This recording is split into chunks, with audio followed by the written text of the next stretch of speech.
Good evening students, मैं आपका Manoj sir, राजिंग tutorials knowledge की पाठशाला। It's all about education. Students, मैं आज क्लास 10th का एक सैम्पल पेपर स्टार्ट कर रहा हूं और उनमें आज आपके साथ सेक्शन ए डिस्कस करूंगा।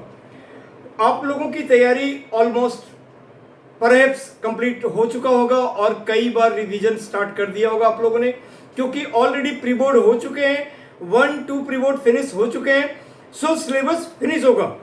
और फिर भी अगर मेजॉरिटी ऑफ अगर स्टूडेंट्स का कुछ ऐसा रिक्वायरमेंट रहता है कि मैं कोई टॉपिक को भी आगे फर्दर डिस्कस कर दूं, तो वैसा भी कर दूंगा। बट अब मैं मोस्टली फोकस्ड करूंगा कि सैंपल पेपर, प्रैक्टिस पेपर, जो भी है बोर्ड के क्वेश्चंस, इस टाइप के क्वेश्चंस को मैं आपके सामने प्रेजेंट करूं। तो आपके पास एक और वीडियो में आप विद इन ए वीक बताऊंगा, उनमें आपको दूंगा कि कैसे किसको फोकस करना चाहिए, कैसे टाइम लगाना चाहिए, कैसे रिवाइज करना चाहिए, और किस सेक्शन में 7 यूनिट्स में जो आपका पूरा सिलेबस बटा हुआ है 80 मार्क्स का, किस किस चैप्टर में आपका कैसे। वैसे आज ही मैंने अपने राजिंग्स ट्यूटोरियल एक ग्रुप है, फेसबुक ग्रुप, उस पर मैं अपलोड कर दिया है और आप लोग उसको देख लेना। अभी तक अगर आपने चैनल को सब्सक्राइब नहीं किया होगा तो सबसे पहले सब्सक्राइब कर देना और लाइक शेयर कमेंट्स भी करना, और ताकि आपको ऐसे वीडियोस बिल्कुल कंटिन्यूस में मिलता रहे और बोर्ड आप बहुत ही कॉन्फिडेंटली हाईएस्ट टू हाईएस्ट एकदम बेस्ट परफॉर्म करो। तो इस तरह से आपको आज ही मैंने एक वीडियो डाला है राजिंग्स ट्यूटोरियल फेसबुक ग्रुप पे, मैथमेटिक्स पॉइंट फेसबुक पेज पे, और मनोज_राजिंग्स इंस्टाग्राम पे। तो आप उनमें भी ज्वाइन करो, पेज को लाइक करो, इंस्टाग्राम को फॉलो करो एंड सो ऑन। तो बच्चों, अब मैं स्टार्ट करता हूँ बिना टाइम वेस्ट किए हुए सेक्शन ए। उसके बाद एक और वीडियो में आपको बताऊंगा कि जो जो चीजें मैंने आपको बोला कि कैसे आपको तैयारी करनी चाहिए, कैसे रिवीजन करना चाहिए, क्या ट्रिक एंड टेक्निक्स अप्लाई होने चाहिए, किन में कितने मार्क्स हैं, किस चैप्टर पे किस टाइप के क्वेश्चंस मोस्टली 10 ईयर से आ रहे हैं। ठीक है, तो अभी हम लोग स्टार्ट करते हैं स्टूडेंट्स। और इन क्वेश्चनों को डिस्कस करते वक्त इनके आगे पीछे जो सराउंडिंग्स इंफॉर्मेशन है, जो इनका लॉजिक है, वो मैं आपको बताते हुए चलूंगा। राइट, सो बेसिक और स्टैंडर्ड दोनों को, एक तो थोड़ा सा स्टैंडर्ड में आपका क्वेश्चन का लेवल ऊपर रहेगा, बट फिर भी दोनों आप एक जैसे ही प्रिपेयर हो, दोनों को सेम टाइम मिला है पढ़ने के लिए, है ना। तो और तकरीबन ऑलमोस्ट एक ही जैसे क्वेश्चंस होते हैं। इन दिनों में बहुत सारे, आप बोलोगे कहां से पढ़ा जाए, तो वैसे तो पहले कुछ सिलेबस कुछ और था, अब सिलेबस बहुत सारे कट गए हैं। मैंने आज वाले जो इंस्टाग्राम और ग्रुप और पेज पे वो डिडक्टेड सिलेबस भी दिया है, मार्किंग स्कीम, डिडक्टेड सिलेबस, ये सब कुछ दिया हुआ है। आप उसको देखो, आपको सब कुछ दिखेगा। तो 10 ईयर का क्वेश्चन पेपर फिर भी बनाना ही वो बहुत जरूरी होता है। राइट, और आप यूला एक सैंपल पेपर से बना सकते हो। आपको मार्केट में बहुत सारे ओसवाल, शिवदास, दिशा, ऐसे सतीश, ऐसे बहुत सारे पब्लिकेशंस होते हैं। RS अग्रवाल के लास्ट में सैंपल पेपर होते हैं, RD शर्मा के लास्ट में MCQ क्वेश्चंस होते हैं। आप उन सभी को पढ़ो, क्योंकि MCQ क्वेश्चंस अब सेक्शन ए में 20 क्वेश्चंस हैं, 1 to 10 MCQ क्वेश्चंस हैं, 11 to 15 fill in the blanks हैं, और 16 to 20 जो है वो हमारा वेरी शॉर्ट टाइप या शॉर्ट टाइप क्वेश्चंस हैं, जो 1-2 लाइंस में कंप्लीट हो जाते हैं। ठीक है, सभी फॉर्मूला आपको ध्यान में रहना चाहिए। चैप्टर 1 to 15 चैप्टर्स के लिए आप एक अपना लिस्ट अगर हो सके तो बना लो कि क्या क्या ये होता है। अदरवाइज मैं उसे भी बना दूंगा। मैं हर चैप्टर से रिलेटेड जो फॉर्मूला का एक लिस्ट है, जो मिनिमम आपको इतना सम एल्जेब्रिक फॉर्मूलाज वगैरह का भी यूज हो जाता है, जैसे AQ - BQ, AQ + BQ, A + B का होल क्यूब, A - B का होल क्यूब, बच्चे लोग भूल जाते हैं। मेंसुरेशन के फॉर्मूला ऊपर नीचे हो जाते हैं। एरिया ऑफ सर्कल, सेगमेंट और सेक्टर्स के फॉर्मूले बच्चे लोग को डिफिकल्टी हो जाती है। इन सारे फॉर्मूला को बिल्कुल एकदम मेमोराइज रखो, बार बार लिखो, ट्रिगोनोमेट्रिकल टेबल रटना ना पड़े, समझ कर ये करो। और इस तरह के जो भी कंसेप्चुअल चीजें हैं, फॉर्मूला है, वो एकदम से माइंड में रखो, एकदम जैसे क्वेश्चन देखो उसको तुरंत ये करो। बहुत बेहतर टाइम दिया गया है। आपके सेक्शन ए में 2 और भी है, सेक्शन बी में भी 2 और है, सेक्शन सी में 3 और क्वेश्चन है, सेक्शन डी में भी 3 और क्वेश्चन है। आप उसको 30 मिनट 50 मिनट में भी बांट सकते हो। और सेक्शन सी और डी के क्वेश्चंस थोड़े बड़े होते हैं, कोई सेक्शन डी से स्टार्ट करता है, कोई सेक्शन ए से स्टार्ट करता है। तो स्टूडेंट्स आज हम सेक्शन ए पढ़ रहे हैं, ठीक है। और जो भी इससे रिलेटेड इंफॉर्मेशन होगा वो ये दोनों के लिए है, ये स्टैंडर्ड और basic. Section A class 10th, यहां पे आप class 10th sample paper maths code 041 for basic and standard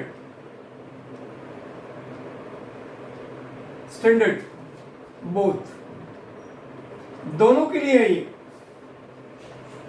जो क्वेश्चन सेक्शन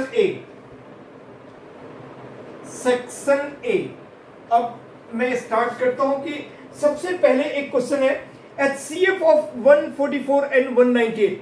HCF अगर आप देखो, HCF ऑफ 144 एंड 198, जब भी कभी HCF या LCM 2 या 3 या 4 कुछ भी नंबर का दे, आपको प्राइम फैक्टराइजेशन मेथड्स से इसके फैक्टर्स निकाल लेने चाहिए। जब भी कभी HCF या LCM 2 नंबर 3 नंबर 4 नंबर का दे, तो सबसे इजी तरीका क्या है कि आप इसको प्राइम फैक्टराइजेशन मेथड से इसको निकाल लो। तो 2 से दिया आपने, ये 72 हो गया, फिर ये 36 हो गया, और फिर छोटे छोटे नंबर 2 3 5 वगैरह से इसको डिवाइड करो, ठीक है। उसके बाद फिर 2 से दिया आपका 18, फिर 2 से दिया आपका 9, और 3 से दिया आपका ये 3, बस हो गया। तो आपको 1 2 3 4, तो आप इसको इंसर्ट 2 का पावर 4 इंटू 3 का पावर 2 ऐसे लिख सकते हो। 198 को भी कर लो, 198 को भी कर लो। अब इसमें 2 से दिया 2 9 18 और 1 हो गया, तो 18 2 9, फिर आपने 3 से दिया तो 3 3, फिर 3 से दिया तो 11। इस तरह से आपको यहाँ पे आ गया 2 इंटू 3 स्क्वायर इंटू 11। अब जैसा जैसे क्वेश्चंस आएगा, यहाँ पे HCF मांगा है, लेकिन मैं इसी क्वेश्चन में आपको LCM भी बता दूंगा कि LCM क्या होगा और HCF क्या होगा, सो दैट आपको 2 नंबर 3 4 सब कुछ क्लियर हो जाए। तो जब आप HCF या GCD जिसको कहते हैं हाईएस्ट कॉमन फैक्टर के बारे में बात करते हैं, तो हम देखते हैं दोनों में सबसे पहले कॉमन क्या है। तो दोनों में 2 वाला चीज कॉमन है, और उनमें सबसे मिनिमम पावर क्या कॉमन है, तो ये 2 कॉमन है। 2 का पावर 1, 2 का पावर 4, तो एक 2 का पावर 1 कॉमन है। तो वो जो दोनों में कॉमन वाला पार्ट है वो ले लिए। फिर हम 3 वाले पार्ट पे आते हैं, तो 3 का स्क्वायर ये भी कॉमन है, दोनों में स्क्वायर है। तो अगर मिनिमम पावर जो रहेगा हम उसी को लेंगे। उसके बाद ये 11 कॉमन नहीं है, तो बस अगर मैं HCF के बारे में बात करूं तो ये यही हो जाएगा। तो ये 2 इंटू 9 मतलब 18 हो जाएगा। और अगर मैं LCM के बारे में बात करूं तो LCM इन दोनों में हाईएस्ट पावर को लेंगे जो कॉमन वाला पार्ट है, यानी ये 2 का पावर 4 हो जाएगा। और फिर जो 3 भी कॉमन है, इसमें 3 का पावर 2 ही दोनों में है। अगर किसी में इससे ज्यादा रहता तो वो वाला लेते, और कोई भी नंबर नहीं छोड़ेंगे तो ये भी हो जाएगा। जाहिर सी बात है LCM कोई भी नंबर का बड़ा नंबर होगा, है ना। तो इस तरह से, और अब आपके पास ये हो गया 16 इंटू 9 144 इंटू 11 जो आया, ये आपका रिजल्ट हो गया LCM। इस सवाल में आपको HCF पूछा है, ठीक है। तो स्टूडेंट अब एक रिलेशन भी मैं आपको साथ ही साथ बता देता हूं। सो जितने क्वेश्चंस को मैं डिस्कस करूं अभी, वो बिल्कुल बढ़िया से आपको क्लियर हो जाना चाहिए, सो दैट उनमें कोई प्रॉब्लम नहीं। अभी HCF LCM कभी भी होगा, प्राइम फैक्टर का यूज करना है, और उसको मैंने आपको बताया कि कैसे यूज करना है, राइट। अब एक रिलेशनशिप है दोनों के बीच में। तो रिलेशनशिप क्या है कि HCF into LCM equal to product of two number, जो भी A इंटू B। अब यहाँ पे एचसीएफ, एलसीएम और ए और बी अगर हम 2 नंबर मानते हैं, ये 4 टाइप के जो है अननोन वेरिएबल है, उसमें अगर 3 का वैल्यू अगर हम जाने तो हम 4th वन निकाल सकते हैं इजिली, चाहे वो कोई नंबर निकालना हो, चाहे एचसीएफ निकालना हो या एलसीएम निकालना हो। राइट स्टूडेंट, ऐसे ही रिलेशनशिप मीन, मीडियन, मोड में होते हैं। यह सब चीज एक फॉर्मूला के अंदर आ जाएगा। तो उन सारी बातों को आपको बिल्कुल मेमोराइज, आपको ध्यान में रखना पड़ेगा। नाउ अब हम लोग सेकंड क्वेश्चन पे आते हैं।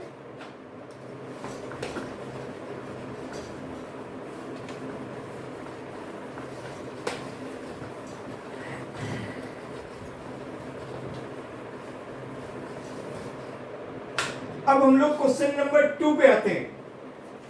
क्वेश्चन नंबर 2 कहता है द मीडियन एंड मोड। देखो अभी अभी अभी अभी हम लोग कह ही रहे थे कि मीडियन एंड मोड है ना, तो हमारे पास क्या है, median and mode respectively of a frequency distribution as 26 and 29, ये चीजें अभी भी आ गए। तो मीडियन हमारे पास 26 है, आपके पास मीडियन 26 है और मोड आपका 29 है, 29 है। तो आपको कहता है कि इसका मीन निकालो, इसका मीन निकालो। This then the mean is mean equal to what. अब आपके पास रिलेशनशिप है mode equal to 3 median minus 2 mean. अब ए बी सी डी जो आपका पहला वाला जैसे 18 था, तो आपका 18 बी नंबर था, वो आप ए बी वो तो आप चूज करके लिख ही सकते हो, है ना। उतना तो मैं नहीं बोल रहा हूँ, इसका ए इसका बी वो तो जहां भी कोई भी नंबर शिफ्ट करके दे सकता है। Anyway, so mode equal to, ये फॉर्मूला बहुत ही इंपॉर्टेंट फॉर्मूला है, आपको एकदम से ध्यान में रखना चाहिए। तो 3 मीडियन यानी कि 3 into 26 minus mode equal to, mode ये 29 equal to 3 into 26 minus 2 into mean. Right, so अब ये 29 माइनस ये हो गया 78 equal to minus of 2 mean, और ये आपका हो गया 30 और 30 48 और 49 minus 49 equal to minus 2 mean. Right, minus minus cancel हो गया, therefore mean equal to 49 by 2 that is 24.5। Mean आपका 24.5 हो गया। तो ये रिलेशनशिप बहुत इंपॉर्टेंट है, very very very very important है। कई जगह ये 1 मार्क क्वेश्चंस के लिए बिल्कुल इंपॉर्टेंट क्वेश्चंस है। राइट, अब हम लोग क्वेश्चन नंबर 3 पे आते हैं।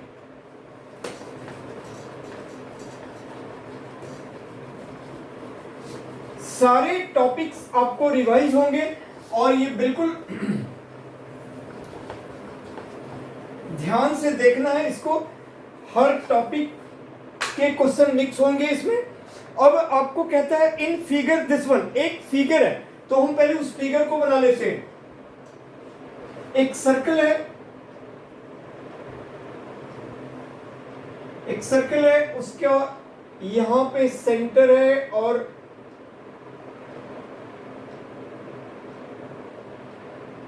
ये O है। राइट, और एक P पॉइंट है,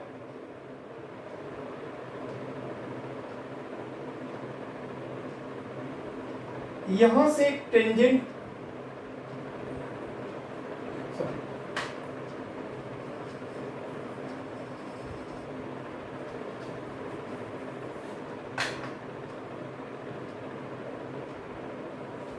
यहां से आपका एक टेंजेंट पास हो रहा है, ठीक है, ये पॉइंट T है। राइट, और उसके बाद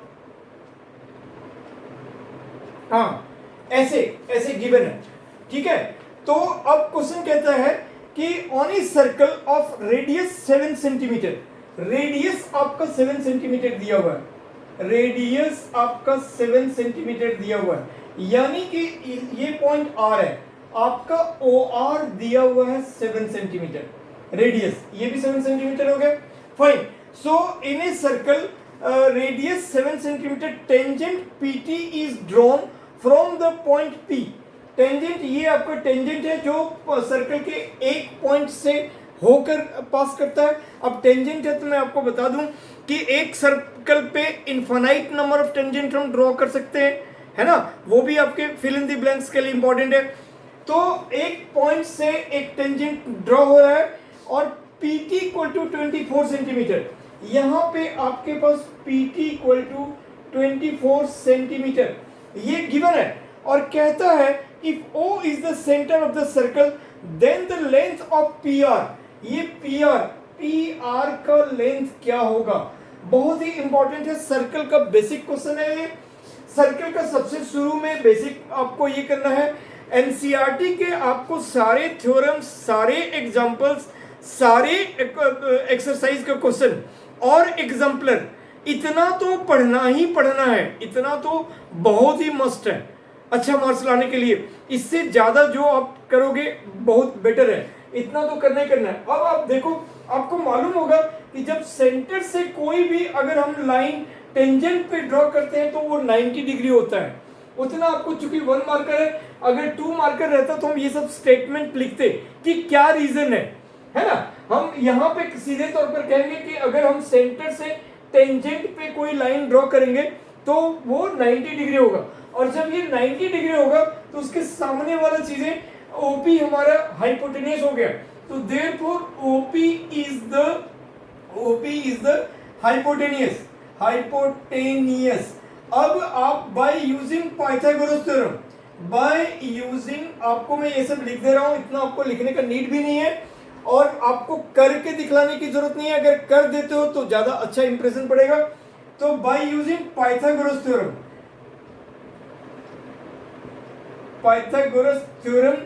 P square plus B square equal to H square होता है, तो ये आपका हाइपोटेन्यूज हो गया।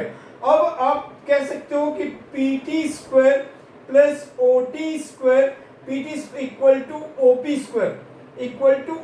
Square, right. सो सबसे पहले हम OP निकाल लेते हैं। तो PT आपके पास 24 है, PT आपके पास 24 है, 24 स्क्वायर। और ऑब्वियस सी बात है, अगर ये आपका रेडियस है तो सेंटर से सर्कल के बाउंड्री पे हम लाइन पे यहाँ पे ये कर रहे हैं, तो ये भी आपका रेडियस हुआ। ये पॉइंट, इसका हमने नाम नहीं दिया, जरूरत नहीं है, तो ये भी आपका रेडियस होगा। और रेडियस आपका 7 दिया हुआ है, तो 7 का स्क्वायर इक्वल टू OP का स्क्वायर, तो ये 576 और प्लस 49 इक्वल टू OP का स्क्वायर। और इससे आप लोग बहुत स्मार्ट बच्चे हो, आप लोग को मालूम चल गया होगा OP जो हमारा 25 आ रहा है। तो आपको जल्दीबाजी में अगर कैलकुलेशंस अगर माइंड में आता है तो आप ऐसे कर सकते हो। तो इस तरह से OP स्क्वायर इक्वल टू 625 और therefore OP equal to 25। OP आपका 25 हो गया, सो ये पोर्शन आपका 25 हो गया और OR आपका 7 है। हेंस आपके पास जो निकालने के लिए कहता है PR equal to OP plus OR, और OP आपका 25 और प्लस 7 ये आपका 32 है। तो 32 आपका आंसर हो गया, राइट स्टूडेंट्स। आप देख लो इसे। नाउ हम नेक्स्ट क्वेश्चन करते हैं, क्वेश्चन नंबर 4। क्वेश्चन नंबर 4 कहता है 225 कैन बी एक्सप्रेस्ड एज, ठीक है। तो 225 ऐसे इसमें दिए हुए ऑप्शन 5 इंटू 3 का square, 5 square into 3, 5 square into 3 square, 5 का पावर कुछ और भी है इंटू 3। हम देख लेते हैं कि 225 को हम कैसे लिख सकते हैं। तो ऑब्वियस सी बात है, हम प्राइम फैक्टराइजेशन करेंगे।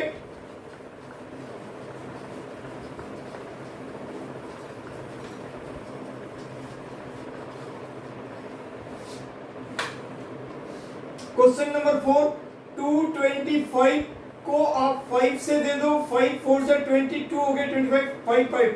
अब 5 से दो, फिर 9, फिर 3 से दो 3, तो आप क्या लिखोगे 5 स्क्वायर इंटू 3 स्क्वायर। सो 5 स्क्वायर इंटू 3 स्क्वायर ऑप्शन में हो या 3 स्क्वायर इंटू 5 स्क्वायर, दोनों बात सेम है, राइट। अब हम क्वेश्चन नंबर 5 पे आते हैं। द प्रोबेबिलिटी दैट, तो देखो एक क्वेश्चन आपको पहला मिला, आपको polynomial HCF LCM real number से, दूसरा आपको मिल गया आपको स्टैटिस्टिक्स से, तीसरा सर्कल से, तो आपको सारी चीजें जानना पड़ेगा, है ना। उसके बाद चौथा आपको 225 को फिर से आपको रियल नंबर से मिल गया। नेक्स्ट आपका प्रोबेबिलिटी से, तो the probability that in number selected at random from the number 1 2 3 dot dot dot 15 is a multiple of 4। तो 1 to 15, 1 to 15, तो टोटल नंबर कितना हो गया आपका 15, टोटल नंबर हो गया 15। और आपका multiple probability of multiple of 4, multiple of 4 आपका 4 8 12, तो 3 नंबर, तो 3/15। ये अपॉन में हमने क्यों लिखा, क्योंकि उसका जो अप्रोच है, उसको प्रोबेबिलिटी के डिफाइन करने के जो अप्रोच है, वैसे तो आपको आगे हायर क्लास 12 वगैरह में जानने हैं, बट आपको सीधे तौर पर favourable outcome upon total number of outcomes आप जानते हो, है ना। But there are 3 kinds of approach, classical approach, empirical approach और एक्सियोमेट्रिक अप्रोच। ये 3 टाइप के अप्रोच है, और इन तीनों टाइप के अप्रोच में हम लोग क्या क्या पढ़ते हैं, एक में favourable outcomes upon total number of outcomes, एक में हम पढ़ते हैं कि कोई भी प्रोबेबिलिटी का जो इवेंट्स है P of A is greater than equal to 0 and less than equal to 1, and एक हम पढ़ते हैं P of A plus P of not A equal to 1। सो अगर हम P of A equal to P1 minus P of not A या P of not A equal to 1 minus P of A, so there are 3 approaches to define the probability, classical and empirical जिसको statistical भी कहते हैं, और axiometric approach जिसको modern approach भी कहते हैं। राइट बच्चों, तो ये सब बातें आपको जानना चाहिए। अब हम आते हैं 3/15 और इसको रिड्यूसिंग फॉर्मेट में 1/5 कहेंगे, 1/5 कहेंगे, और फिर आप ABCD देख लो। नेक्स्ट कहता है if 1 0 of a quadratic polynomial, एक आपके पास क्वाड्रेटिक पॉलिनोमियल है, x के टर्म में इक्वेशन है, तो P of x है kx² + 3x + k, kx² और प्लस 3x + k। कहता है कि if 1 0 of a quadratic polynomial is 2, तो then find the value of k।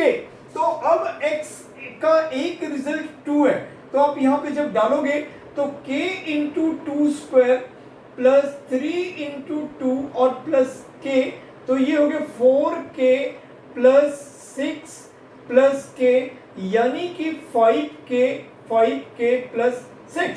अब P of 2 डालने के बाद ये आ गया, तो जो भी हमारे पास रिजल्ट आया उसको हम 0 से इक्वेट करेंगे, क्योंकि तभी हमें नेक्स्ट और ये मिलेगा। क्योंकि कोई भी इक्वेशन, कोई भी पॉलिनोमियल को जब हम 0 से इक्वेट करते हैं तो वो इक्वेशन बनता है, और इक्वेशन बनता है तभी हमें उस वेरिएबल का, जो गिवन वेरिएबल है उसका हमें रिजल्ट मिलता है, चाहे वो लीनियर पॉलिनोमियल हो या क्वाड्रेटिक हो, क्यूबिक हो, बाई क्वाड्रेटिक हो, कोई सा भी पॉलिनोमियल हो, जब हम 0 से इक्वेट करते हैं तो हमें जो गिवन वेरिएबल है उसका वैल्यू मिलता है। तो बच्चों अब हम यहाँ पे क्या करेंगे, 5k प्लस 6 इक्वल टू 0 करेंगे, तो इस तरह से आपका 5k इक्वल टू -6 और k equal to -6/5।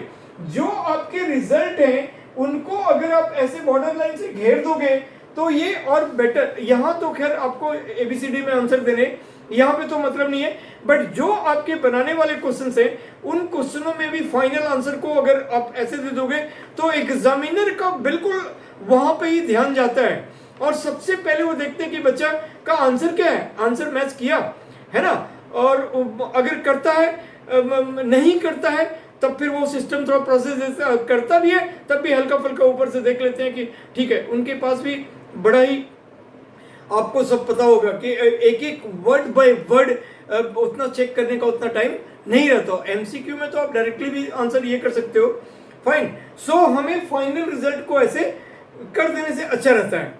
Anyway, now come to 7th question, 7th 2.35 bar.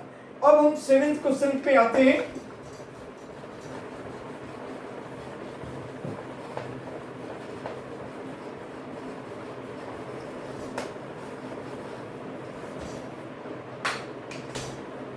Question number 7 2.35 पे बार। ये हमारा कहता है कि ये इंटीजर है या रैशनल नंबर है या इरेशनल नंबर है या हमारा नेचुरल नंबर है ना।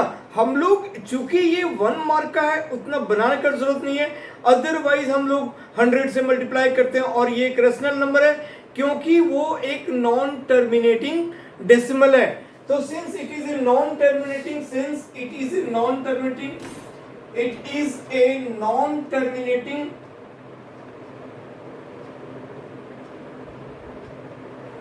डेसिमल है ना, नॉन टर्मिनेटिंग डेसिमल नंबर, तो देयरफॉर इट इज रैशनल, क्योंकि ये 2.353535 ये चल रहा है, therefore it is a rational number, it is a rational number. जब हम इसको सॉल्व करते हैं बार कहीं पे हो तो ये इसका रिजल्ट हमें something upon something P upon Q के फॉर्म में आता है, where Q does not equal to 0, है ना। ये हमारा रेशनल नंबर होता है, इसको भी जब हम सॉल्व करते हैं तो रेशनल नंबर भी आता है, वैसे ये नॉन टर्मिनेटिंग है। नाउ क्वेश्चन नंबर 8, एक ग्राफ दिया हुआ है जो एक्सरसाइज 2.1 जो आपने बनाया है एनसीईआरटी में उस टाइप से है। और ये ग्राफ क्या कहता है कि ग्राफ आपके पास कहता है कि ये आपका एक्स एक्सिस है और ये एक्स डस्ट है, ये y है और ये y डस्ट है और ये 0 है और ये ऐसे जो भी है ऐसे है। अब स्टूडेंट्स यहाँ पे ये ऐसा क्वेश्चंस में नहीं कह रहा है कि ये x का 0 की y का 0, तो बाय डिफॉल्ट हम लोग p ऑफ x ही लेके चलते हैं क्योंकि क्वेश्चंस जो है वो कह रहा है the graph of a polynomial is this then the number of zeros is, तो नंबर ऑफ जीरोस हम लोग बाय डिफॉल्ट अगर क्योंकि वो p ऑफ x अगर वर्ड यूज रहता या ऑफ x एक्सिस रहता तो डायरेक्टली क्लियर था कि x एक्सिस पे कितने जगह इंटरसेक्ट कर रहा है, कितनी जगह इंटरसेक्ट कर रहा है। और अगर ये नहीं भी बोल रहा है तब भी हमें x एक्सिस का ही लेना है क्योंकि अगर इसको y एक्सिस के लिए कहना है तो p ऑफ y वो मेंशन करेगा। सो यहाँ पे हम लोग देखते हैं 1 2 एंड 3, तो देयरफॉर ये 3 इसका आंसर हो जाएगा, राइट, ये आपके आंसर हो जाएंगे। Next question number 9, distance of A point P34 from x axis. अब हम लोग क्वेश्चन नंबर 9 पे आते हैं।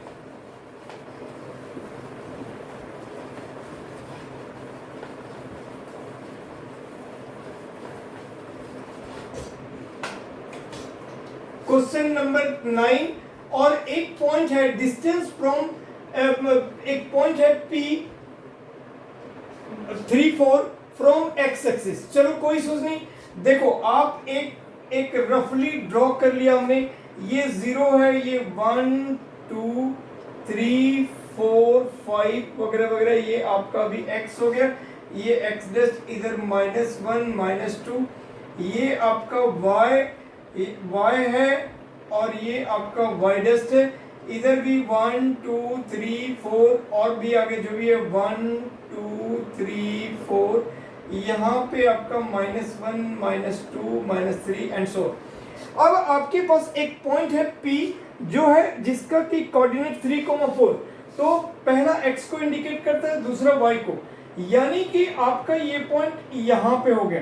तो ये जो P है ये 3,4, तो कहता है x एक्सिस से इसका डिस्टेंस क्या है। तो अब अगर आप देखोगे तो ऑब्वियस सी बात है, ये आपका ऐसा है और x एक्सिस से इसका डिस्टेंस 4 हो गया, डिस्टेंस 4 यूनिट हो गया, है ना। x axis distance from x axis, distance from x axis equal to 4 unit हो गया, क्योंकि ये y वाला जो डिस्टेंस है यहाँ से यहाँ तक ये का डिस्टेंस 4 है, इसलिए 4। अगर ये डिस्टेंस फ्रॉम y बोलता तो वो 3 यूनिट होता, ठीक है। तो इस तरह से हम लोग इसका ये निकालते हैं। और अगर कभी यहाँ पे बाय द वे एक और तरीका था कि अगर एक पॉइंट ये है, इसको मैं Q पॉइंट दे दूं और इसका कोऑर्डिनेट हो जाएगा 3,0 और फिर हम PQ का डिस्टेंस x2 - x1 का whole square plus y2 - y1 का होल स्क्वायर का अंडर रूट, तब भी वो यही आएगा। सो हमें डिस्टेंस फार्मूला भी यहाँ लगाने का जरूरत नहीं पड़ा, क्योंकि ये बिल्कुल हम ग्राफिकली इजीली हम देख सकते थे। सो अगर किसी बच्चे को दिक्कत हो तो वो वहाँ पे डिस्टेंस फार्मूला से भी सॉल्व कर सकते हैं और ऐसे भी देख के कर सकते हैं, राइट। नाउ नेक्स्ट क्वेश्चन कहता है कि question number 10, if a distance between the point A है 4p and b 10 is 5 unit, then find the value of p। तो नाउ देखो अब यहाँ पे एक डिस्टेंस फार्मूला हमारा अप्लाई हो गया, तो हम उस क्वेश्चन को कर रहे हैं।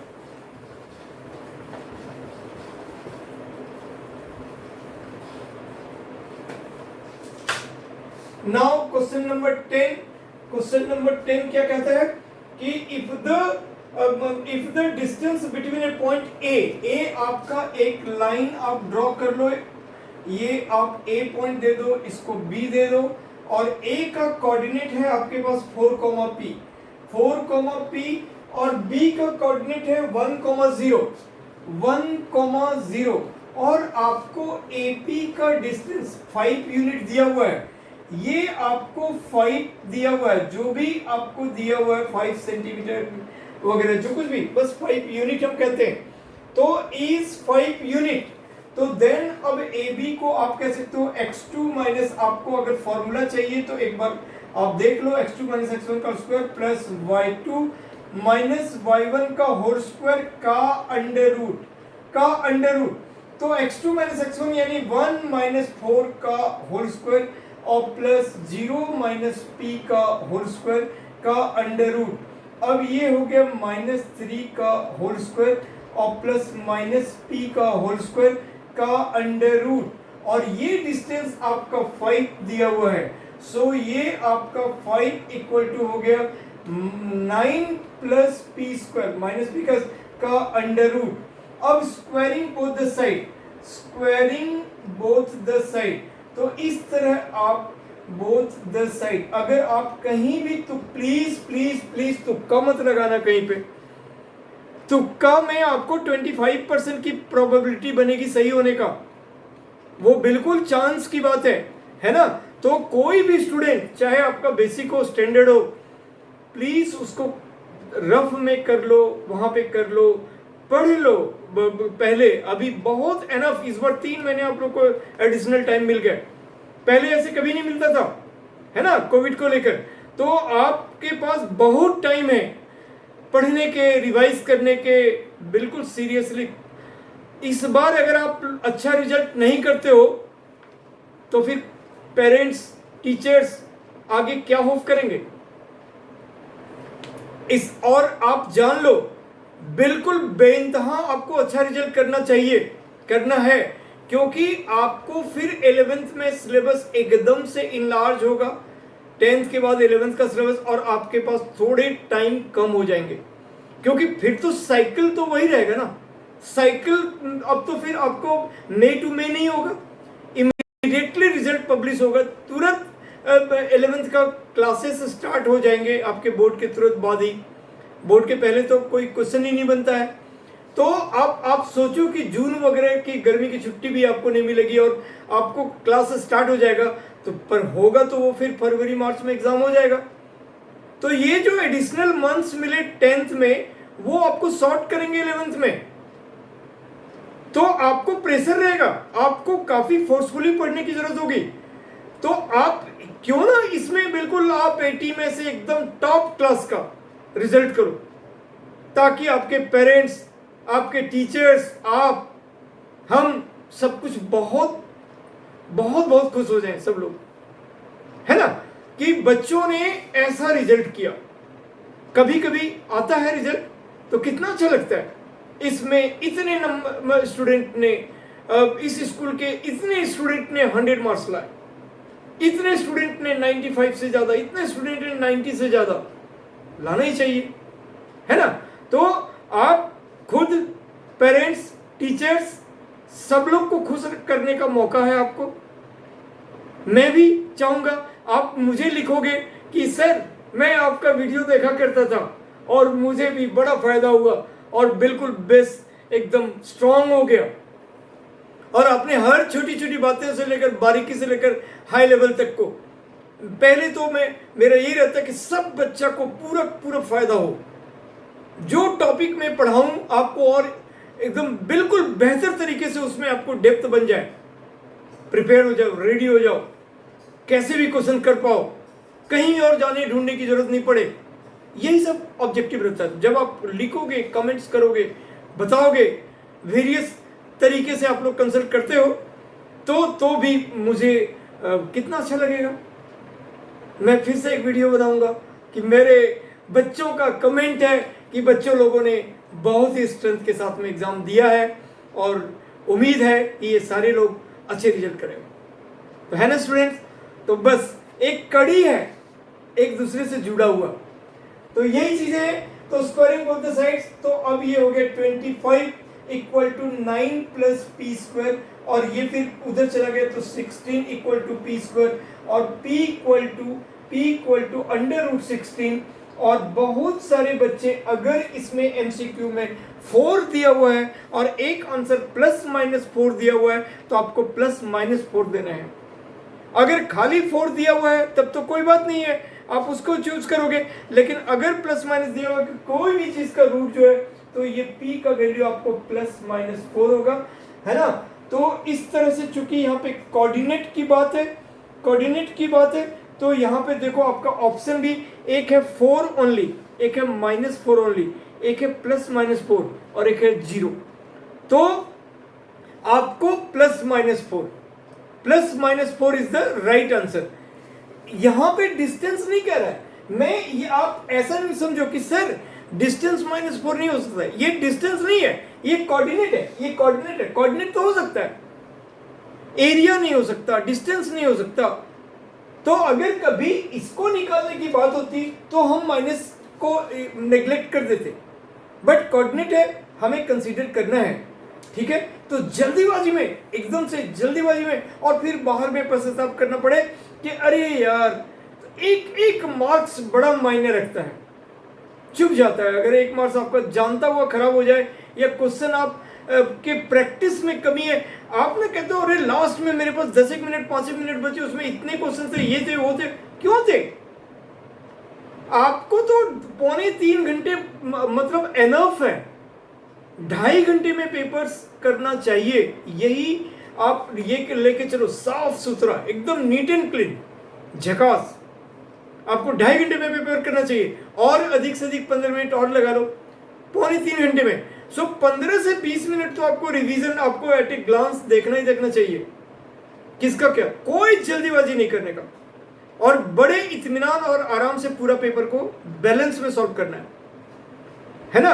और ये तभी पॉसिबल है जब आप घर में प्रैक्टिस कर करके देखोगे कि हाँ मेरे को सेक्शन ए में कितना टाइम लग रहा है, सेक्शन बी में, सी में, डी में, पूरे पेपर एट ए स्ट्रेच, नाश्ता पानी कर लो, खाना पीना खा लो, एक टाइम बोल दो घर वाले को, कोई डिस्टरबेंस नहीं, मुझे अभी 3 आवर्स तक कोई डिस्टरबेंस नहीं चाहिए।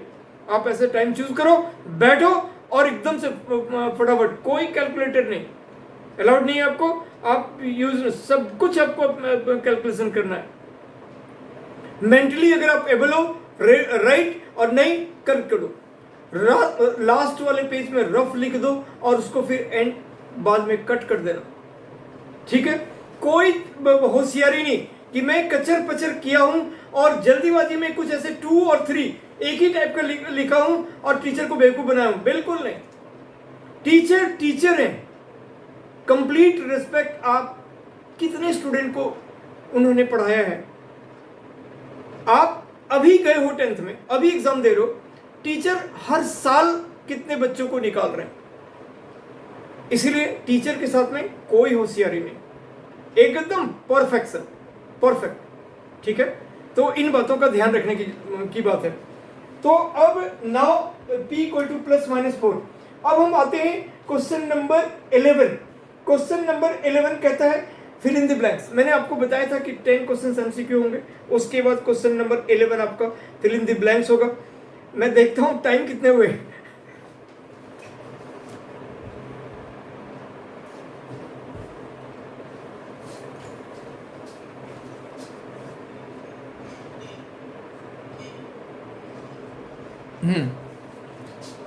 ठीक है बच्चों, अब आप देखो question number 11।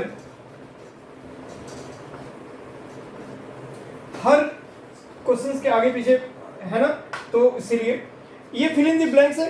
If the point सी के 4 divides the line segment joining two points A 2 6 and 5 1 in the ratio of 2:3।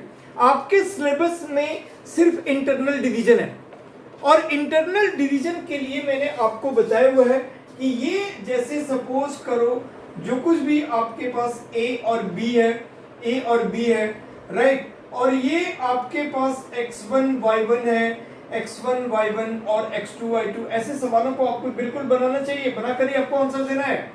x1 y1 है और यहाँ पे कहीं एक पॉइंट है c, मान लो ये कोई भी रेशियो में है, ये m1 रेशियो m2 है, या m रेशियो n है, या k रेशियो 1 है। कब हम m1 m2 मानते हैं? ये सेक्शन फॉर्मूला है, ये जो आपका है वो सेक्शन फॉर्मूला है, राइट। और इसके बाद अब हम यहाँ पे करते हैं m1 m2 को ये करते हैं, तो दैट मीन्स x कोऑर्डिनेट, अगर इसका कोऑर्डिनेट आपका x, y होता है तो x coordinate equal to m1 x2 plus m2 x1 upon m1 plus m2, ये कहोगे, और y equal to m1 y2 plus m2 y1 upon m1 plus m2।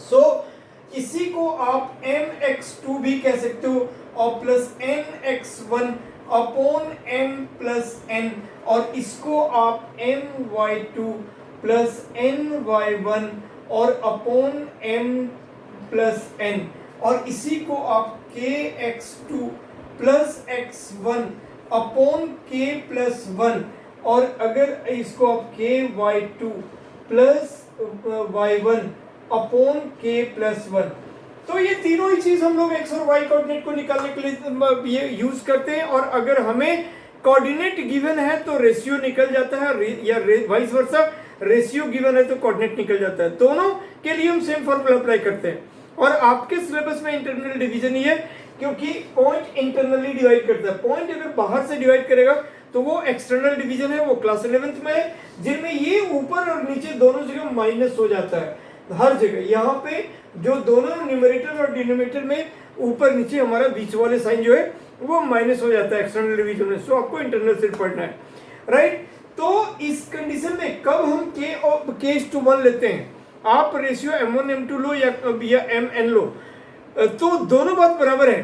और k/1 हम तब लेना प्रेफर करते हैं जब हमारे पास एक अननोन वेरिएबल, लाइक यहाँ पे कोई अननोन वेरिएबल हो, या यहाँ पे इस टाइप का हमें रेशियो निकालना हो, और अगर हमें यहाँ पे इन तीनों जगह में नंबर्स में ना देकर या और हमें रेशियो निकालना है, और कहीं एक वेरिएबल दे दिया, p दे दिया, k दे दिया, समथिंग लाइक दैट दे दिया, p दे दिया, तो वहां पे हम k/1 को लेकर चलना चाहते हैं, राइट। वैसे क्वेश्चंस भी हमें मिलेगा और हम उसको सॉल्व करेंगे।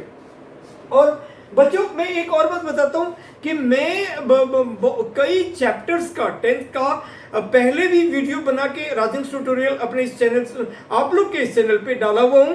तो आप सब्सक्राइब तो पहले बोला हूँ करने के लिए, आपको करना भी चाहिए, है ना। तो आप उसको प्लेलिस्ट में जाकर उस टॉपिक को, जो भी जिसका वीक टॉपिक है, जितना मैं इस सेशन में कर पाया हूँ अभी लास्ट 4-5 मंथ से ही, 4-5-6 मंथ से मैं ये सब कर रहा हूँ, तो जितने चैप्टर्स मैंने आप लोगों के लिए बनाया है, तो आप उसको देखो। कोऑर्डिनेट के लिए भी बनाए हैं, ट्रिगो के लिए बनाए, कोऑर्डिनेट के लिए, ये एपी के लिए, कई सारे लीनियर के लिए, क्वाड्रेटिक के लिए, कई सारे चैप्टर्स के लिए, आपके 10th क्लास के लिए बनाए हुए हैं। तो हर एक का तो डिस्क्रिप्शन में लिंक देना पॉसिबल नहीं है ना, क्योंकि अब यहाँ तो वेरियस क्वेश्चंस मिल रहे हैं हमें। इसीलिए आपसे मेरा यही रिक्वेस्ट है, यही कहना है कि आप उस टॉपिक पे जाओ और फिर उस टॉपिक के वीडियो को कंप्लीट पढ़ो, और वो टॉपिक आपको बिल्कुल बखूबी एकदम क्रिस्टल क्लियर हो जाएगा, राइट। तो स्टूडेंट्स अब हम यहाँ पे आते हैं, जल्दी मैं थोड़ा सा इन क्वेश्चनों को जरा करके फिनिश करता हूँ, और फिर आगे फर्दर फिर नेक्स्ट वीडियो में आपको प्रेजेंट करता हूँ। तो अब 11th नंबर में हमारा यहाँ पे है कि इफ द पॉइंट सी हमारा K4 it divides the point ए हमारा 2 6 है, यानी ये क्वेश्चन नंबर 11 है। ए का जो कोऑर्डिनेट है, ए का कोऑर्डिनेट ये है 2,6 ए का कोऑर्डिनेट है 2,6 और बी का है 5,1। 2,6 और बी का कोऑर्डिनेट है 5,1 और इसके बाद बी का कोऑर्डिनेट है 5,1 और कहता है सी K,4 और डिवाइड्स इन 2:3। सी जो है मान लो कहीं भी मिड पॉइंट नहीं है, सी मिड पॉइंट नहीं है। मिड पॉइंट का coordinate x1 + x2/2 y1 + y2/2। हमें सेक्शन फॉर्मूला लगाने का नीड ही नहीं है, दोनों x कोऑर्डिनेट को ऐड करके अपॉन 2 कर देंगे और फिर y कोऑर्डिनेट को ऐड करके अपॉन 2 कर देंगे। अगर वो कहता है c is the mid point, यहाँ पे मिड पॉइंट नहीं है, ये डिवाइड कर रहा है 2:3 में और इसका c का कोऑर्डिनेट जो है वो K,4 है। तो ठीक है, हमें k का वैल्यू निकालना है, राइट। तो ये बस वही हो गया, c को मतलब कि k इक्वल टू हम सीधे तौर पर x coordinate equal to m1x2 यानी 2 × 5 plus m2x1 upon m1 plus m2 right. m1 ये हुआ 2, ये m1 m2 है, तो m1x2 2 × 5 प्लस m2x1 3 × 2 अपॉन 2 + 3 और हमें 4 वाले को लेकर चलने का नीड भी नहीं है। तो ये हो गया 10 + 6/6 तो यानी कि 16/6 और ये हो गया 8/3। तो आपका k का वैल्यू निकल गया, k इक्वल टू निकल गया 8/3। बस आगे हमें और कुछ सॉल्व करने का नीड नहीं है। सुनो नेक्स्ट क्वेश्चन नंबर 12 आपका देखो, आपके पास कंप्लीमेंट्री एंगल वाला ये हट गया। Question number 12, if the equation kx - 2y = 3, kx - 2y = 3, question number 12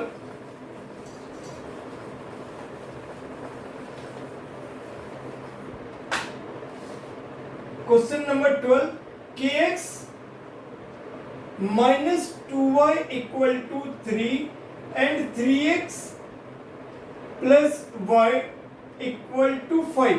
ये आपके पास दोनों इक्वेशन है। आपको सबसे पहले क्या करना चाहिए, कहता है कि represent the intersecting lines. Intersecting line means one solution, है ना, और the unique point at unique point, then find the value of k। तो इसके लिए सबसे पहले आपको वैसे तो बाय द वे इधर कर लेना चाहिए। बाय द वे इसको बनाने का तरीका, अगर ये 2 मार्कर क्वेश्चन रहता तो -3 = 0 और 3x + 5 - y = 0 और हियर आपका a1 है k, b1 है आपका -2 और c1 है -3, a2 है आपके पास 3 और b2 है 1 और c2 है -5। और for intersecting at A line means for one solution इसका रिजल्ट है। तो वन सॉल्यूशन के लिए हमें मालूम है कि a1/a2 does not equal to b1/b2। इसका मतलब होता है कि दोनों लाइन का ग्राफ एक पॉइंट पे इंटरसेक्ट कर रहा है ना, कैसे भी बन रहा है एक पॉइंट पर। वही इंटरसेक्टिंग पॉइंट दोनों इक्वेशन को सेटिस्फाई करता है, वही हमें x और y का वैल्यू देता है। इसका जो कंडीशन है a1/a2 does not equal to b1/b2। In case of many solution जिसको कहते हैं कोइंसाइड जिसको इनफाइनाइट सॉल्यूशंस भी कहते हैं, उसके जो कंडीशन होते हैं वो a1/a2 equal to b1/b2 equal to c1/c2। और थर्ड जो सिचुएशन होते हैं नो सॉल्यूशन जिसको पैरेलल लाइन कहते हैं, इनकंसिस्टेंट कहते हैं, और उसका जो ये होता है कंडीशन वो a1/a2 equal to b1/b2 does not equal to c1/c2। ये भी बिल्कुल इंपॉर्टेंट क्वेश्चन है। आपको जो ये पार्ट है इसको इधर ले लेना चाहिए। अगर आप इधर नहीं ले लेते हो तो C आपको नेगेटिव रिजल्ट लेना पड़ेगा। मीन्स अगर 3 है तो -3 लेना पड़ेगा और 5 है तो -5, और अगर माइनस रहता है तो प्लस लेना पड़ता है। तो बेटर हैबिट के लिए आपको वो जो a1x + b1y + c, तो जो C इक्वल टू 0। सो आपको RHS में 0 रखना चाहिए। जो भी पार्ट है, जो भी कांस्टेंट पार्ट है, उसको हमको लेफ्ट में मूव कर लेना चाहिए। तो नाउ ये चीजें हो गया। अब इस कंडीशन में अगर हम लेते हैं तो k/3 does not equal to -2/1, so k does not equal to -6। यही आपका रिजल्ट आ गया। जरूरी नहीं है कि k का वैल्यू इक्वल टू में ही आए, वो डिपेंड करता है उसके कंडीशन पे, राइट। अब आप आ जाओ question number 13। Students, question number 13 वैसे सिलेबस से इस बार हटा दिया गया है, फिर भी मैं आपको बता देता हूं कि ये हमारा कॉम्प्लीमेंट्री एंगल जो है ट्रिगो का 8.3 एक्सरसाइज से है। 8.3 एक्सरसाइज से क्वेश्चन नंबर 13, और ये आपका है sine 20 degree into cos 70 degree और plus sine 70 degree into cos 20 degree. Student, इस सवाल को, ये सवाल हमारा 11th में भी है और इसको आप 11th और 10th दोनों तरीके से मैं आपको बताता हूं। सो क्लास 11th की तरह हम लोग क्या करते हैं, इसमें लेट 20 डिग्री को a मानते हैं और 70 डिग्री को b मान लो, तो ये हो गया साइन a cos b। हम लोग पहले इसको मैं बताता हूं, पहले 11th की तरह अगर हम करते आगे चलकर, तो लेट अगर हम 20 डिग्री इक्वल टू a और एंड 70 डिग्री को आप b मान लो, तो ये हो गया sine a cos b plus sine b cos a, जिसको cos a sin b भी कहते हैं। और ये साइन a प्लस b का फॉर्मूला होता है, और ये साइन 20 प्लस 70 हो गया, जो कि साइन 90 हुआ, और ये साइन 90 हमें 1 वैल्यू देता है। ठीक है, साइन का जो वैल्यू है वो हमारा -1 से लेकर +1। अभी तो माइनस आप जानोगे नहीं, क्लास 10th में आपको सिर्फ फर्स्ट क्वाड्रेंट पढ़ना है, राइट। तो ये आपका 1 हो गया, लेकिन आपको इसको नहीं जानना। आपको क्लास 10th में जो कॉम्प्लीमेंट्री एंगल है, वो कॉम्प्लीमेंट्री एंगल के हेल्प से इसको सॉल्व करना है। जो formula sine 90 minus theta cos theta, cos 90 minus theta sine theta, tan 90 minus theta cot theta, cot 90 minus theta tan theta, sec 90 minus theta cosec theta, cosec 90 minus theta sec theta. So यहाँ पे आप इसको तो मिटा दो, क्योंकि ये तो आपका क्लास 11th का है। आप बोलोगे सर आप मेरे को ये 11th वगैरह का क्यों बता रहे हो, आपको ऐसे ही बता दिया कि आपको ट्रिगो बहुत सारे बच्चों को प्रॉब्लम होता है, छोड़ने वाला वो नहीं है। 11th में भी है, 12th में भी है। स्टैंडर्ड लिए हो बच्चों तो पढ़ना तो पड़ेगा, और ट्रिगो बिल्कुल आप दोस्त बना लो। आगे चलकर ट्रिगो है, आपका कैलकुलस है, प्रोबेबिलिटी है, ये सब आपका बहुत स्ट्रॉन्ग पॉइंट होना चाहिए, क्योंकि ये सब आपको बिल्कुल जहां तक पढ़ाई करोगे वहां तक आपको लेके चलेगा हर जगह। तो क्या आपको मैं 10th, वैसे तो कॉम्प्लीमेंट्री एंगल आपको हटा दिया, ये क्वेश्चन अगर ध्यान नहीं दोगे तब भी कोई प्रॉब्लम नहीं है, बट फिर भी क्लास 10th में जो हम लोग पढ़ते हैं, मैंने आपको बताया साइन 90 माइनस, इनमें कोई एक को हम कन्वर्ट करते हैं। सो साइन 20 डिग्री को कन्वर्ट करने का हम लिख सकते हैं 90 माइनस 70। हमने जिसको भी कन्वर्ट किया तो इस तरह से, अब ये उसके बाद हम इसको कन्वर्ट करते हैं साइन 90 माइनस थीटा, तो इस तरह से यहाँ पे हमने साइन का साइन लिख लिया और इसको 90 माइनस 20 लिख दिया। cos 70 cos का cos लिख सकते हैं, और फिर हम इसको 90 माइनस 20 लिख सकते हैं। ठीक है, तो ये अगर आप साइन 90 माइनस थीटा तो cos थीटा, तो cos थीटा, अब यहीं पे आप इसको एक ऐसे रहने दो cos थीटा, तो यहाँ पे आपका हो गया एंड cos 70 डिग्री। ठीक है, और इसमें अब एक बार इस 20 को बदलो, साइन 70 डिग्री इंटू cos का cos, और इसको 90 माइनस 70 ऐसे लिख सकते हो, राइट। सो इनमें हमने एक बार 20 को बदला, दोनों में हमने 20 को बदला। अब ये sine 90 minus theta cos theta, तो ये आ गया आपका cos 70 degree into cos 70 degree. ठीक है, और प्लस साइन 70 डिग्री, और cos का cos, और cos 90 माइनस थीटा मतलब sine theta into sine 70 degree, और अब ये हो गया cos स्क्वायर 70 डिग्री और प्लस साइन स्क्वायर 70 डिग्री, और कॉस स्क्वायर कोई भी degree, cos square theta plus sine square theta, या यूं कहो sine square theta plus cos square theta, किसी भी for any value of theta, theta is either 1 degree 2 degree 3 degree 1 lakh degree 2 crore degree, कोई भी degree, alpha beta gamma theta kappa psi phi A X, कुछ भी, अगर साइन स्क्वायर something degree plus cos square that degree होगा तो वो 1 होगा, ठीक है, क्योंकि ये हम पेरेंट फार्मूला में देख चुके हैं। सो ये 1 रिजल्ट दे दिया। वैसे ये आपको it is not in your syllabus right now, further अगर फिर से सिलेबस में किक करे तो एक अलग बात है, इस बार आपके सिलेबस में नहीं है। तो बच्चों इसलिए इसको हम यहाँ पे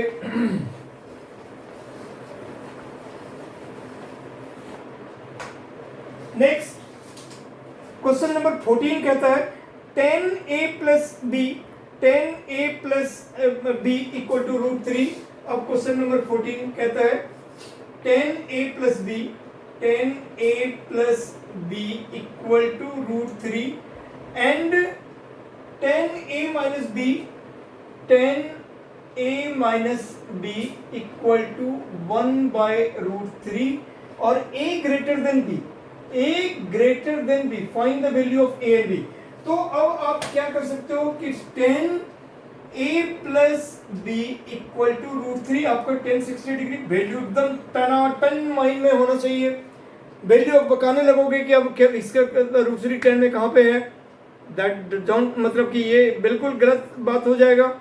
आप इस पूरा साल पढ़े, आपको ट्रिग्नोमेट्रिकल टेबल मेरा ट्रिको का वीडियो देख लो, बढ़िया तरीके से एकदम आपको समझ में आएगा और आप उसको वहां से वैल्यू एकदम टनाटन माइंड में होना चाहिए।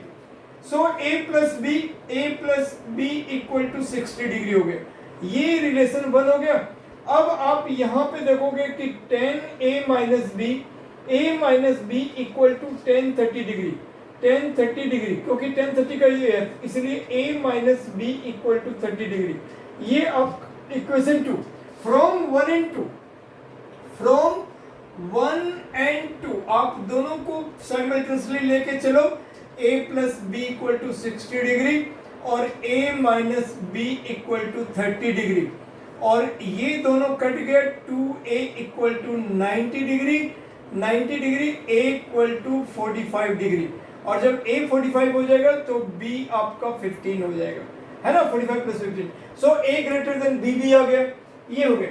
अब एक लास्ट क्वेश्चन आज मैं करता हूँ 15, इसके बाद बच्चों 16 टू और जो 20 और फिर दिल्ली, आउटसाइड दिल्ली, इन सबके जो क्वेश्चन हैं वो मैं बिल्कुल जहां तक हो सके, आई एम सो सॉरी, अभी इस वीक में मैं बहुत बिजी हो गया था, सो काफ़ी समय निकल गए वीडियो बनाने में, 5-6 डेज निकल गए, बट प्रॉमिस बिल्कुल मेंटेन करूंगा और मैक्स टू मैक्स एक दिन छोड़ के एक दिन में आप लोग के लिए कुछ ना कुछ मैं ज़रूर डालूंगा, ज़रूर उसको ये करूंगा, है ना। आपके 12th के लिए मुझे बिल्कुल ध्यान रखने की बात होती है, क्योंकि आप लोगों का बोर्ड है, तो आप सबसे टॉप लिस्टेड प्रायोरिटी पे हो, राइट। सो अब तो बहुत सारे का एग्ज़ाम होता चला जा रहा है, सो सबसे वैसे और भी हैं, कॉलेज वगैरह का चल रहा है उन लोग का, लेकिन आप 10th 12th बिल्कुल टॉप प्रायोरिटी पे रहोगे। सो एकदम कंसिस्टेंटली वॉच करना, कंसिस्टेंटली बहुत फायदा होगा बच्चों।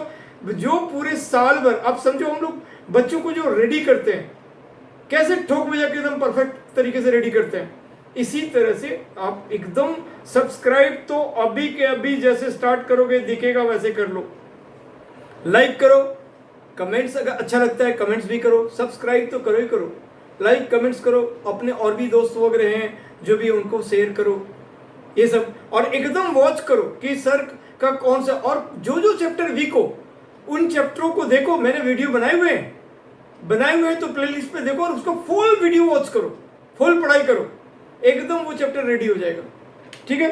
तो now come to next question, question number 15। तो ये क्या कहता है, question number 15, the perimeter of two similar triangle, the perimeter of two similar triangle are 25 and 15 centimeter respectively. दो सिमिलर ट्रायंगल का पेरीमीटर इतना है, if one side of the first triangle is 9 centimeter तो then corresponding sides of the second triangle. ये बिल्कुल easy है और direct formula पर है। आपको क्या कहता है, perimeter of two similar triangle, है ना, एक perimeter of two similar triangle, ratio of perimeter of two similar triangle, इसका जो फॉर्मूला है वो क्या हो जाएगा, ratio of perimeter of two similar triangle to, देखो कितना डायरेक्टली, बहुत सारे स्टूडेंट बौखलाहट में आ जाएगा, बीपीटी लगाना है, ये है वो है, नथिंग, एकदम डायरेक्ट फॉर्मूला है। Ratio of perimeter of two similar triangle equal to ratio of their sides, equal to, ये कहता है ना phone side is 9, then find the corresponding side, then ratio of their sides. अब आप यहां पे डायरेक्ट फॉर्मूला पुट करो कि एक आपका 25 सेंटीमीटर और दूसरा 15 सेंटीमीटर है, और इज इक्वल टू एक साइड आपका कितना है, 9 है, तो 9 सेंटीमीटर और अपॉन आप दूसरा साइड ही लिख दो, तो ये 5 से काट दो 3 और ये 5 हो गया, राइट। अब आप यहाँ पे हो गया 5 into side equal to 27 centimeter, therefore side equal to 27 upon 5, तो इस तरह से हो गया आपका 5 5 और बच गया 2 25 4 तो 5.4 सेंटीमीटर, राइट। सो ये आपके आंसर आ गए, और बस अब मैं यहीं पे स्टॉप कर रहा हूं बच्चों, ठीक है। अब आपको दिल्ली है, आउटसाइड दिल्ली है, और इस तरह से और भी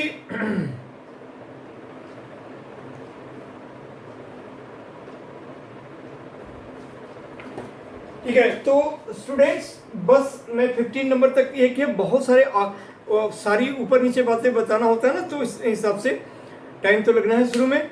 तो आप टिल देन अपना ख्याल रखो, बिल्कुल कोविड वगैरह फिर से आया हुआ है, एकदम घर में रहकर पढ़ाई करना है, इधर उधर कहीं कुछ ये करने की जरूरत नहीं है, और बिल्कुल ख्याल रखकर कहीं मिनिमम टू मिनिमम मार्केट या इधर उधर जहाँ भी जाना है, मास्क वगैरह डिस्टेंस वगैरह का मेंटेन करते हुए एकदम ध्यान से, एग्जाम है तबीयत वगैरह पर बिल्कुल ख्याल रखना है, और एकदम बढ़िया तरीके से एक रूटीन में पढ़ाई करो, तैयारी करो, ज़्यादा से ज़्यादा आवर्स पढ़ो, समझदारी से पढ़ो, है ना, कूल मूड में पढ़ो।